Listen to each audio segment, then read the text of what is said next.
Hello everyone, I hope you all are doing great. आज है मेरा day 15 of 40 days challenge. Almost half journey complete होने वाली है और ऑनेस्टली इट फील्स सरियल।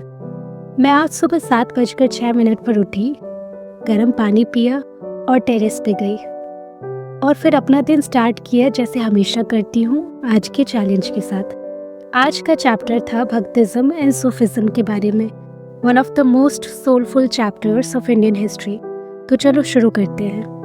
भक्ति मूवमेंट एक स्पिरिचुअल अवेकनिंग थी, बट ज़्यादा इम्पॉर्टेंट ये था कि ये एक सोशल रिफॉर्म भी था।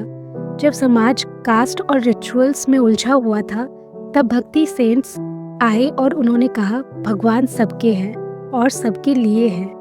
ये मूवमेंट शुरू हुआ साउथ इंडिया से, तमिलनाडु के अलवर्स और नयनार्स के साथ। उन्होंने कहा भगवान तक पहुंचने के लिए कोई प्रीस्ट या जाति की ज़रूरत नहीं है, सिर्फ दिल से निकली भक्ति ही चाहिए होती है। फिर ये मूवमेंट नॉर्थ इंडिया तक पहुंचा और वहाँ इसने एक नया रूप लिया।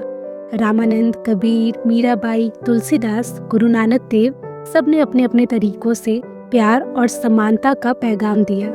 कबीर ने कहा मोको काहे ढूंढे रे बंदे, मैं तो तेरे पास में। उन्होंने रिलीजन के आउटर शो को रिजेक्ट किया और कहा भगवान अंदर मिलते हैं, अगर दिल साफ हो तो वही सबसे बड़ी पूजा है। मीराबाई की भक्ति तो प्योर लव की मिसाल थी। एक राजकुमारी होकर भी उन्होंने सब कुछ छोड़ दिया सिर्फ और सिर्फ अपने कृष्ण के लिए, और उन्होंने दुनिया को सिखाया कि भक्ति सिर्फ पूजा नहीं, एक जीने का तरीका भी है।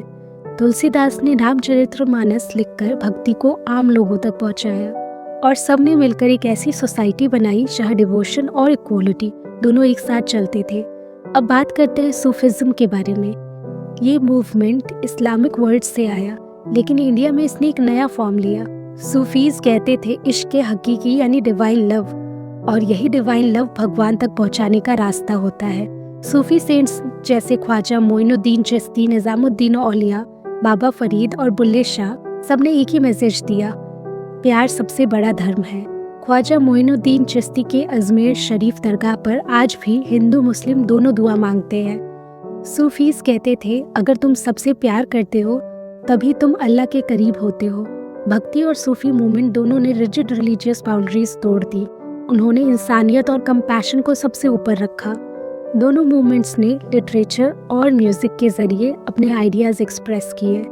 सूफीज ने कव्वाली और समा का सहारा लिया और भक्ति सेंट्स ने दोहे, भजन और कीर्तन के जरिए लोगों के दिलों तक बात पहुंचाई। और ये दोनों मूवमेंट्स मिलकर इंडिया की स्पिरिचुअल और कल्चरल यूनिटी की बैकबोन बनी।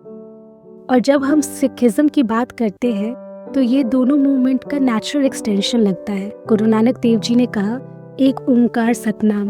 उन्होंने इक्वालिटी और सर्विस पर जोर दिया। और सिखिज्म के 5 केस, केश, करा, कंघा, काचेरा और किरपान, ये उनकी आइडेंटिटी और डिसिप्लिन का सिंबल है। ये हमें याद दिलाते हैं कि मेहनत और सेवा ही सबसे बड़ा धर्म है। चैप्टर खत्म करने के बाद मैंने थोड़ा करंट अफेयर रिवाइज किया और फिर मैंने लंच में मिक्स्ड वेज और पराठे बनाए। सिंपल घर का खाना, लेकिन पूरा कंफर्ट। शाम को कुछ चटपटा खाने की क्रेविंग हो रही थी तो मैं ले आई पानी पूरी, जो कि बहुत ही टेस्टी था। और सीरियसली एक एस्पायरेंट के लाइफ में यही छोटी छोटी खुशियाँ उन्हें मोटिवेट करती है। मैंने अपनी जर्नलिंग की जैसे मैं हर दिन करती हूँ। आज क्या पढ़ा, क्या सीखा और कल क्या बेटर कर सकती हूँ, ये सब लिखना मुझे ग्राउंडेड रखता है। इट्स लाइक अपने फ्यूचर सेल्फ के लिए एक छोटी डायरी एंट्री लिख रही हूँ। तो ये था मेरा डे 15, जिसमें हमने पढ़ा भक्तिज्म एंड सूफिज्म के बारे में। आज का लेसन सिंपल था। इबादत सिर्फ मंदिर या मस्जिद में नहीं होती, वो हर उस एफर्ट में होती है जो हम अपने सपनों के लिए करते हैं। बस अपने गोल से प्यार करो और प्रोसेस पे फेथ रखो। कल मिलते हैं नेक्स्ट चैप्टर पढ़ने के लिए, which is about early modern India. तब तक के लिए खुद पे विश्वास रखो और याद रखो, जब नीयत साफ होती है तो रास्ता अपने आप बन जाता है। Till then, happy studying. Bye-bye.